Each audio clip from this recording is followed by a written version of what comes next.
এই যে আজকে আমেরিকা চলছে, হলিউডের প্রাণ কেন্দ্র পুরে পুরে ছাই হচ্ছে, আলহামদুলিল্লাহ ওদের পুড়ছে আর আমাদের কলেজে শান্তি হচ্ছে। ট্রাম্প বলেছিল গাজাকে একেবারে বম্বিং করে পুড়িয়ে ছাই করে দিবে। আরে গাজার বাচ্চারা আর কিচ্ছু না পারলেও বিচার তো দিয়েছে আল্লাহকে। আরে ট্রাম্প এখনো ক্ষমতায় এসে গাজায় বম্বিং করে পুড়িয়ে ছাই করতে পারে নাই, আল্লাহ ওদের কলিজাই পুড়িয়ে দিচ্ছে। এখন আফসোস করছে কোটি কোটি টাকার ক্ষয়ক্ষতি, হায় এটা পোষাবো কিভাবে। আরে সবে মাত্র তো শুরু, মাত্র তো ট্রেইলার সামনে এসেছে, আসল পর্ব বাকি আছে। তোরা পড়বি, এমন পড়া পড়বি, শুধু দুনিয়ায় না আখিরাতেও পড়বি। আরে তোদেরকে পড়তে দেখে না মুমিনদের কলেজে সেদিন শান্ত হবে।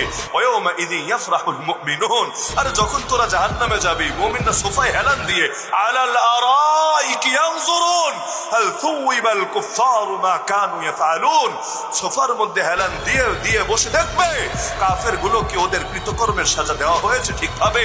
আরে ইরাকের বুকে যে লক্ষ শিশুকে মেরেছিস, ভাবিস না আল্লাহর কাছে বিচার দেয় নাই? আফগানের বুকে যত হাজার নারীকে ধর্ষণ করেছিস, ভাবিস না আল্লাহর কাছে বিচার পৌঁছে নাই? আরে তোদের শেল্টার পেয়ে পেয়ে যারা নবীরে গালি দিয়েছে, নবীর শানে বেয়াদবি করেছে, ভাবিস না এগুলোর বিচার আল্লাহ করবে না? মাত্র তো শুরু, তোদের নাম নিশানাও দুনিয়ার বুকে বাকি থাকবে না।